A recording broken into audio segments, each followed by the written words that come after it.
Rivian updated the R1S and the R1T, and we're going to review this R1S to find out if the updates made a meaningful change. I'll include a link to the Carl Malone Toyota's website in the description down below. Also include a link to my car buying guide. Let's get into it.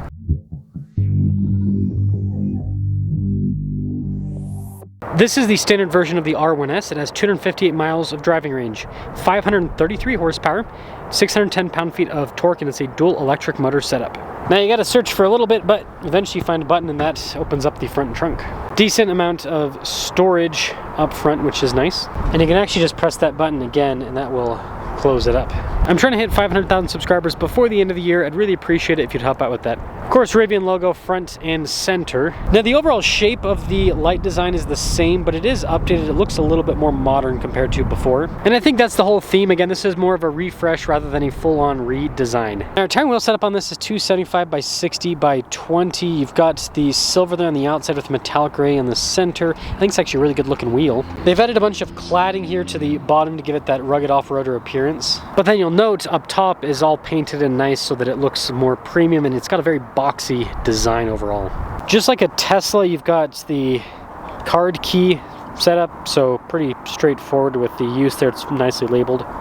Now I will give props to Rivian for this. Again, popper button's pretty easy to find, but you've got a hatch and we have another popper button for the tailgate. And then with these seats, you've got this little button to fold either side down. The third row, however, is manual with the fold down and raise up function. With all the seats folded down, you've got quite a bit of space. Even with the third row folded up, it's a decent amount of space. It's actually usable. Now the tailgate's manual, but I wonder if it'll still close. Yeah, no, it won't let you close it. Now with the tailgate lifted up, should function like normal. Let's try that again. There we go. The light bar in the back, again, looks a little bit more modern. So to the untrained eye, you're really not gonna be able to tell the difference compared to the first iteration. I will say these door handles are pretty nifty. Now the third row passengers actually get their own glass roof. You also have really nice seats in the rear, but space is comically small. But hey, at least you get nice padding while you have zero legroom. Now here's a look at the second row seat, really nice trim. Now I'm not sure what happened here, but hopefully this is not a sign of how well these seats hold up.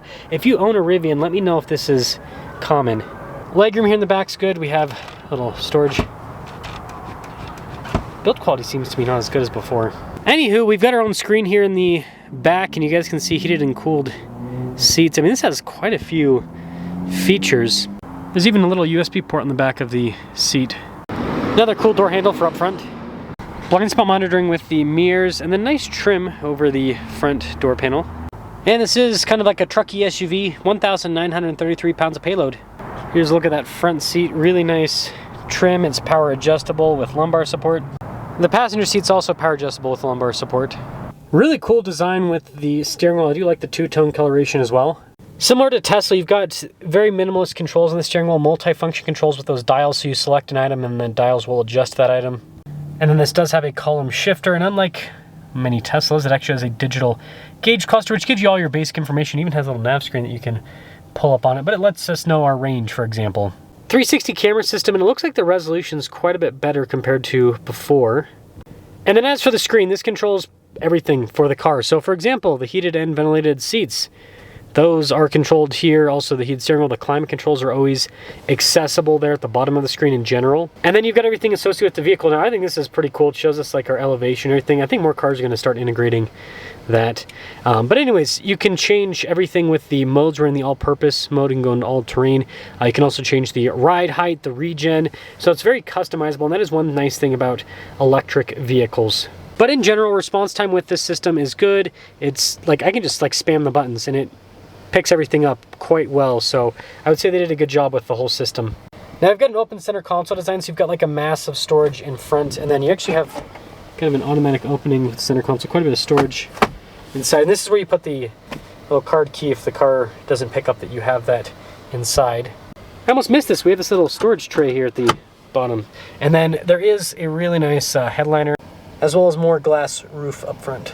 So I've got a torn up window sticker. Again, this is a pre-owned car, so sometimes it happens. But anyways, R1S dual standards. It says Adventure for the package. And then the actual original pricing, you can see $79,700 on this one. Let's take this out and see how it performs. Let us sit off in the R1S.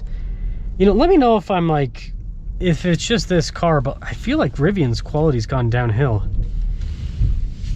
Because I remember the first time I reviewed, I mean, there were some glitches with the initial R1S and R1, especially the R1T truck.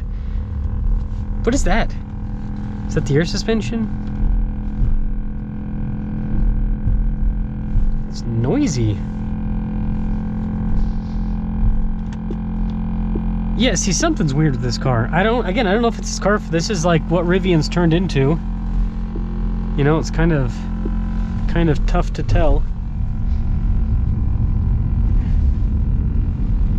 The handling feels kind of strange. Huh.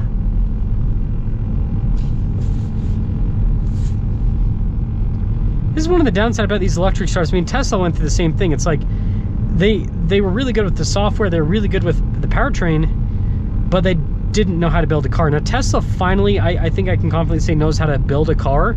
Then like the new, at least this is like wallowing, by the way. The new Model 3 and Model, I haven't reviewed the Model Y yet, but if it's like the Model 3, really nice car. Sound stopped. What is wrong with this thing? It is low on battery, so I don't know if that's making it glitch out. But yeah, I think Rivian's got along. It's like it's like a Tesla 2.0 where they uh-oh, that's not good. Anyways, where they know how to, like I said, build the software, and the powertrain and everything seems to be pretty good, but the car itself, oh man, yeah, this suspension feels janky. There's no way. And I mean, ride feels soft. Okay, let's put it up to firm. Let's see if that standard height. Oh man, it's doing the noise again. Man, I hope this is not like every single Rivian. That's better, but now it's uncomfortable. The suspension doesn't feel like as horrible wallowy, but it's, oh man, I thought they fixed it, because I remember I reviewed an R1S and the suspension was better. Now it seems like it's worse again. What's going on here? Let's do moderate. Okay, I pressed the moderate and something's, yeah, the noise went away. Something's going on with this car.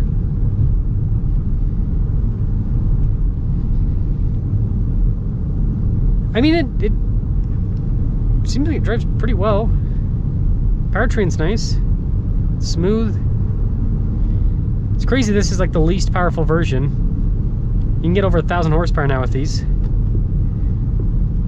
So one thing about electric cars is it's like the horsepower is almost like meaningless because it's so much of it. The moderate seems to be a lot better. It's not so uncomfortable, and it's not janky feeling like the soft. Huh. So, in conclusion, if this is, in fact, like... Oh man, that's bad. If this is what Rivian's turned, like if this is a one-off, okay, I get it. It happens to every car company. But if this is like what Rivian has turned into, and I don't know why that would be the case. You'd think that the cars would get better over time. It is not good. Again, let me know if I'm off base. Like, let me know if there's something I'm missing, if there's like I have it in the wrong mode, I just have it all purpose. But the suspension sounds like a 20-year-old car where the suspension's going out. Like, I do not understand what's going on with this thing. It doesn't drive like it's not the worst thing on the planet, but this does not feel well put together, and the build quality seems to be, yeah, what's happening?